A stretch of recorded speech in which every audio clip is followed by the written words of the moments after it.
अगर आप भी एक किसान हैं और अगर आपने अपना प्रधानमंत्री किसान सम्मान निधि योजना के अंतर्गत अपना रजिस्ट्रेशन करवा रखे हैं जिसमें सालाना के 6,000 रुपये आता है। अगर इसके तहत आपने अपना रजिस्ट्रेशन करवा रखे हैं या फिर अगर आप रजिस्ट्रेशन करवाने के बारे में सोच रहे हैं तो उससे पहले आपको ये वीडियो को ज़रूर देख लेना चाहिए, क्योंकि इस वीडियो में मैंने कुछ ऐसी जानकारी दी है जिसके बारे में हर उस किसान को जानना बहुत ज़रूरी है जो कि प्रधानमंत्री किसान सम्मान निधि योजना के अंतर्गत लाभ ले रहे हैं या फिर लाभ लेने के बारे में सोच रहे हैं। क्योंकि जो किसान है वो अक्सर परेशान रहते हैं कि जो उनका किस्त नहीं आ रहा है या फिर अटका पड़ा है, लेकिन उन्हें नहीं पता कि एक्चुअली में जो उनका किस्त है वो किस वजह से रुका हुआ है या किस कारण से रुक गया है। तो ये सब जानकारी मैं आपको इस वीडियो में और आगे आने वाली जितनी भी वीडियो है उसमें देने वाला हूँ। दोस्तों, मैंने जो बहुत सारी ऐसी गलती देखी जो कि किसान अक्सर कर देते हैं, वो अप्लाई करने से पहले कर देते हैं या फिर आवेदन करने के बाद जब उनको 1-2 किस्त मिल जाता है फिर उसके बाद वो कुछ ऐसी गलतियां कर देते हैं जिनके कारण से जो उनका किस्त आना बंद हो जाता है। तो वो सब जानकारी मैं आपको इसमें देने वाला हूँ कि आखिर वो गलती कौन सी है जो कि किसान कर देते हैं या फिर वो गलती को हम कैसे सही कर सकते हैं, ये सब मैं आपको जानकारी देने वाला हूँ। फिलहाल इस वीडियो में कुछ सामान्य से जानकारी की बात करूँगा जो कि आपको ज़रूर जान लेना चाहिए, ताकि आप भी बिल्कुल परेशान न हो कि जो आपका किस्त आने वाला है या फिर नहीं आने वाला है। मैं आपको इसमें कुछ सामान्य से जानकारी देने वाला हूँ आपके किस्त के बारे में। और इसके बाद जो भी मेरी आगे आने वाली वीडियो है प्रधानमंत्री किसान सम्मान निधि योजना के अंतर्गत, तो उस पर मैं आपको बताने वाला हूँ कुछ ऐसी प्रमुख गलतियाँ जो कि किसान कर देते हैं, जिसके कारण से अगर उनका किस्त आ रहा होता है तो वो बीच में ही रुक जाता है, फिर वो जो किस्त नहीं उठा पाते हैं या फिर जो इस योजना का लाभ नहीं ले पाते हैं। तो वो सब मैं आपको बताने वाला हूँ कि आखिर वो कौन सी गलतियाँ हैं और हम उससे कैसे बचें या फिर हम वो गलती करने से कैसे बचें। तो फिलहाल चलिए इस वीडियो को हम शुरू कर लेते हैं। बहुत सारे ऐसे किसान हैं जिनको इस बात की चिंता रहती है कि जो उनका किस्त क्यों नहीं आ रहा है, क्योंकि जो आते आते एकदम से जो उनका किस्त लेट होने लग जाता है या फिर नहीं आता है, जिसके कारण से उनके मन में ये चिंता लगने लग जाती है कि जो उनका किस्त क्यों नहीं आ रहा है, क्या रीज़न है। और जब वो बेनिफिशियरी स्टेटस पे क्लिक करके देखते हैं तो वहाँ पे किसी में लिखा आता है FTO विल बी जनरेटेड, कुछ इस प्रकार का, जो आप यहाँ पे देख सकते हैं कुछ इस प्रकार का लिखा जाता है उनके में FTO विल बी जनरेटेड। और जो बहुत सारे किसान हैं उनके में ये भी लिख कर आता है जो यहाँ पे आप देख सकते हैं कि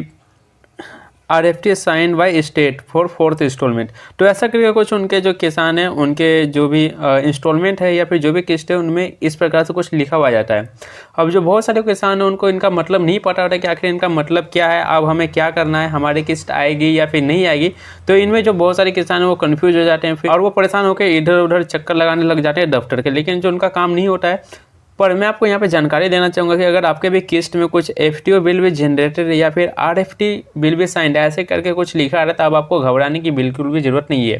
इस बात ये है कि मान लीजिए कि जो आप अपना जो स्टेटस चेक कर रहे हैं और आपके में अगर ये लिखा आ रहा है कि FTO बिल भी जनरेटेड, तो सबसे पहले आप ये समझ लीजिए कि FTO का मतलब क्या होता है।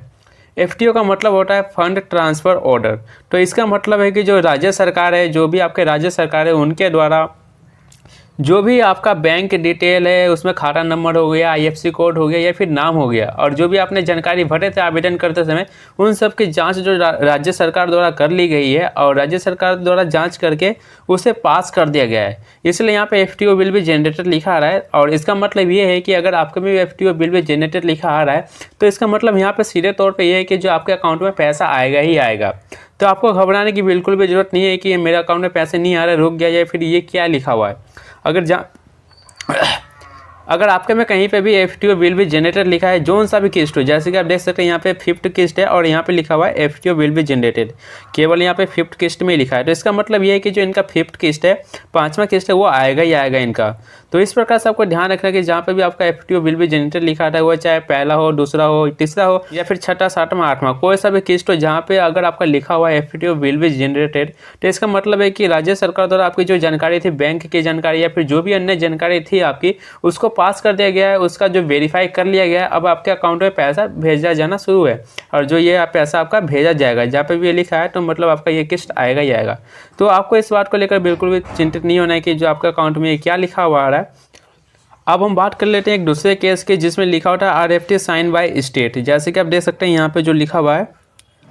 RFT signed by state for 4th instalment. तो अगर आप भी जो अपना बेनिफिशियरी स्टेटस चेक कर रहे हैं और अगर यहाँ पे RFT signed by state for 4th instalment ऐसे करके कुछ लिखा रहा है, तो मैं आपको बता दूं कि यहाँ पे RFT का मतलब होता है रिफंड फॉर ट्रांसफ़र। इसका मतलब ये है कि जो आपका पैसा है, जैसे कि यहाँ पे देख सकते लिखा हुआ है RFT signed by state for 4th instalment. तो इसका मतलब यहाँ पे ये है कि जो इनका जो 4th इंस्टॉलमेंट है वो जो पैसा इनका तैयार है और जो राज्य सरकार है उनके द्वारा जो भी ये है इनकी जो जानकारी है वो केंद्र सरकार को भेज दी गई है। पैसे के लिए जानकारी जो इनकी जितनी भी जानकारी थी वो राज्य सरकार द्वारा पास कर दिया गया है। पूरा जो बैंक डिटेल है सब कुछ की जानकारी सही से देख कर उसके पास कर दिया गया है। अब जो इनकी जानकारी है वो केंद्र सरकार को भेज दिया गया है। अब वहाँ से इनके अकाउंट में पैसा भेजा जाएगा। तो अगर आपके में RFT का साइन बाय स्टेट गवर्नमेंट लिखा आता है और जोन से भी किस्त पे लिखा आ रहा है तो उसका मतलब ये है कि आपका जो ये 4th इंस्टॉलमेंट, जैसे कि आप यहाँ पे देख सकते हैं 4th इंस्टॉलमेंट पे है, तो इसका मतलब ये है कि जो इनका भी 4th किस्त है वो आने के लिए तैयार है। अब ये जो जानकारी है राज्य सरकार द्वारा केंद्र सरकार को भेज दिया गया है। तो आपको इसमें बिल्कुल भी चिंता लेने की जरूरत नहीं है कि जो ये क्या लिखा रहा है या फिर इसका मतलब क्या है। अगर आपके में FTO या फिर RFT लिखा है इसका मतलब जो आपका किस्त आएगा ही आएगा। लेकिन दोस्तों वहीं पर हम बात कर लेते हैं कि मान लीजिए कि यही वाला केस कि यहाँ पे RFT sign by state government लिखा हुआ है, लेकिन आप अगर नीचे देखेंगे तो यहाँ पे जो एक और लिखा रहा है इनकम टैक्स पे फी, इनकम टैक्स वेरिफिकेशन पेंडिंग। और आपको मैं यहाँ पे इनका जो स्टेटस है वो भी चेक करवा देता हूँ। आप यहाँ पे जो देख सकते हैं लिखा रहा है, ये जो देख सकते हैं यहाँ पे स्टेटस जो इनका इनएक्टिव है। और इनएक्टिव क्यों है तो इसका जो रीज़न है beneficiary is inactive due to income tax payee. तो इसका मतलब ये है कि इनका पैसा आने वाला था, लेकिन जब वेरिफिकेशन हुआ तो उसमें ये पाया गया कि जो ये बेनिफिशियरी हैं, जो ये किसान हैं जो कि इस योजना के अंतर्गत अपना पैसा ले रहे थे, तो वो जो एक इनकम टैक्स पे फी है, मतलब कि वो जो एक करदाता है, कर चुका है, जिसके कारण से जो उनको आगे आने वाली किस्त नहीं मिलेगा। क्योंकि दोस्तों ये स्पष्ट रूप से बताया गया कि अगर कोई व्यक्ति या फिर कोई किसान अगर वो टैक्स भर रहा है तो वो जो प्रधानमंत्री किसान सम्मान निधि योजना का लाभ है वो नहीं ले पाएगा। जब भी प्रधानमंत्री किसान सम्मान निधि योजना का जो डिपार्टमेंट है उनको पता लगता है तो जो आपका अकाउंट है वो यहाँ पे इनएक्टिव कर दिया जाता है कुछ इस प्रकार से, जैसे कि आप देख सकते हैं। आपको इस बात का जरूर ध्यान रखना है कि आप कोई जो टैक्स है वो पे नहीं कर रहे हो, और साथ में अगर आपका जो प्रधानमंत्री किसान सम्मान निधि योजना का लाभ ले रहे हैं, आप अप्लाई कर चुके हैं, तो भी आपको इस बात का ध्यान रखना है। तो ये थी जानकारी दोस्तों, इसमें बस थोड़ी सी सामान्य जानकारी थी प्रधानमंत्री किसान सम्मान निधि योजना के बारे में, जिसको लेकर बहुत सारे किसान चिंतित रहते हैं। लेकिन आगे आने वाली ऐसे 10-15 वीडियो है जिसमें मैं आपको बताने वाला हूँ कि जो किसान है जो उनका किस्त है वो कैसे रुक जाता है और क्यों रुक जाता है और उसे हम कैसे सही कर सकते हैं। तो ये सब जानकारी मैं आपको अपने आगे आने वाली वीडियो में देने वाला हूँ। तो अगर आप इस चैनल पर नए हैं तो चैनल को सब्सक्राइब जरूर कर लीजिएगा।